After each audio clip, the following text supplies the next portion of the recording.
Working for over a decade, mainly for quote-unquote geek and nerd culture media sites, generally means you end up covering the science fiction and fantasy genres to the point of near exclusivity. I more or less knew that when I took this path. That it would also mean mainly covering said genres filtered through the adaptations of comic books, video games, action figures, young adult novels of dubious pedigree, and probably soon enough breakfast cereal, was less expected, and not really something I spend a lot of time complaining about, since I'm of the mindset you can make a good movie out of anything after all. Even though I did just find out that whoever was sitting on the rights to the Banana Split, say 1970s children's show about a rock band comprised of people in animal mascot costumes, were apparently struck by the inspiration that if they made a horror film where it turned out their mascot characters were actual killer cyborgs, they could get it out before they finished that Five Nights at Freddy's movie, and people kept on saying, yeah, that sounds like a plan, until they actually did it. The Banana Split Show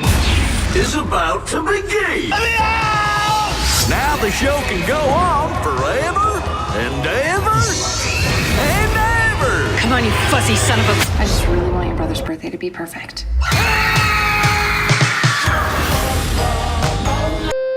So I guess maybe don't necessarily hold me to that maxim, but that doesn't mean I don't necessarily get to enjoy the fantastical fiction of the less stridently commercial, more laid-back, esoteric, thoughtful sort in my line of work as well, and just recently I got to experience that from the new Danny Boyle movie Yesterday, currently playing in theaters, though not officially reviewed by me because I had other things assigned to me ahead of it and there's only so many hours in the goddamn day. If you've managed to miss the omnipresent advertising, the premise goes like this. Hamish Patel plays a struggling British musician whose singer-songwriter career is floundering until one night he's randomly hit by a bus and knocked unconscious during a freak global blackout lasting only a few moments, but seemingly affecting a similar but singularly transformative change to events of the 20th century history, which he awakes being the only person remaining on Earth aware of. Specifically, in this new reality, the Beatles never existed, or rather the band never formed or recorded any of their songs, which means, of course, that once our hero is finished being confused, he now faces a profound moral dilemma as a musician, and thus far unsuccessful one at that, with the only memory in existence of the most beloved catalog of popular music in history, but also the only person who'd know that it's not really his. What would you do? For the record, I really liked it. Maybe I didn't love it, but I had very good time with it, I think it's worth seeing, etc. This isn't a review, that's the other show. What ended up surprising me is finding myself in the minority on this one. I figured that an above-average whimsical fantasy dramedy from a celebrated director about the omni-importance of baby boomer popular music would be an easy layup for the entertainment press as one could hope for, but consensus has been pretty mixed to rough on Boyle's latest, with many opting to focus on the supposed failure to fully explore the ramifications of its own premise, i.e. what happens to the world when such a major piece of popular culture is suddenly gone from it, which I suppose I mostly sort of get. To be clear, despite the relatively big ask it makes of its audience in terms of buying into the initial big idea of the premise, Yesterday isn't actually a movie about the ripple effect ramifications of its hypothetical alternate history timeline. It's not real a Back to the Future style story where the situational character-based what if you met your parents when they were your age story is designed to eventually give way to an adventure story about the metaphysics of what makes that possible in the first place. Now, that's fine by me because honestly I was kind of worried about this going in that direction in the first place. You could easily see how the setup could become overdosing on its own innate cleverness. Famous movie scenes now set to other songs, pop culture references now seemingly using unlikely signifiers in place of Sgt. Pepper or the Walrus, Paul McCartney working a random odd job, Prime Minister Richard Starkey, that kind of thing. Fortunately, Yesterday has something more ambitious on its mind. Yes, there's a smattering of, oh hey, the world is different gags and exactly one big, heartfelt, Beatles-specific alt-history payoff that it's hard to imagine anyone disagreeing with including, but it turns out the real aim here is to play with genre formulations, telling the story of an artist battle with the paradoxical insecurities of imposter syndrome from a wholly unique angle through the magic realism plot conceit that removes creative ego from the premise. See, basically every story about the rise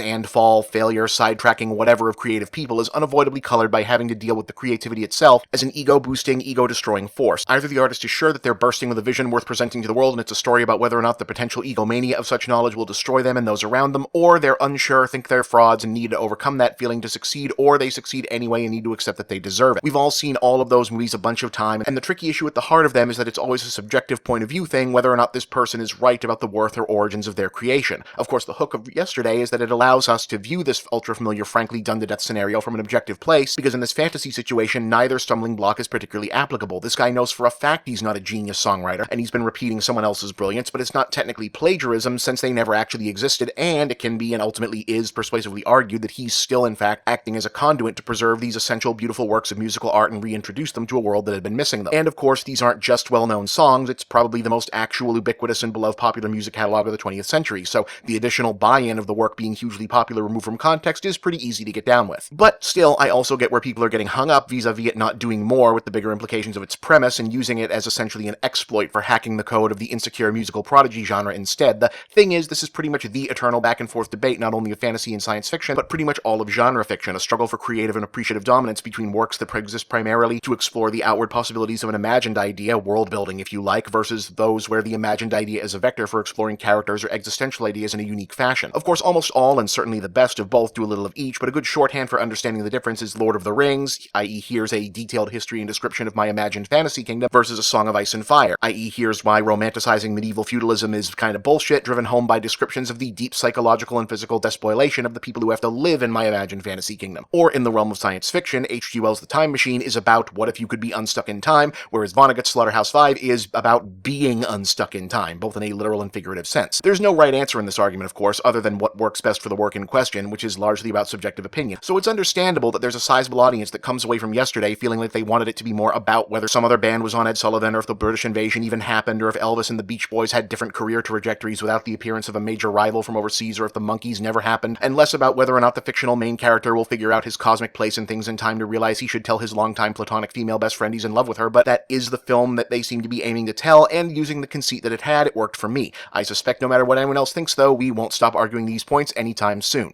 I'm Bob, and that's The Big Picture.